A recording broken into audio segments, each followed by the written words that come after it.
जयदेव परिड़ा जन्मदिन पालन।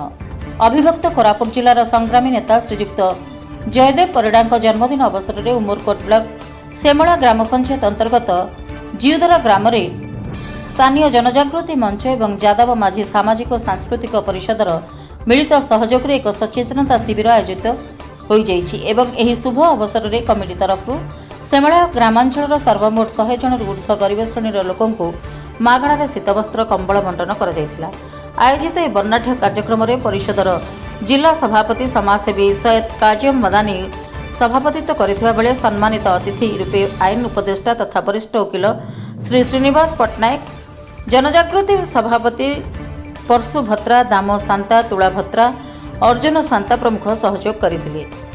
उमरकोटरू Harihar Satpathy report, Republic Odisha, साधारण लोकଙ୍କ स्वर।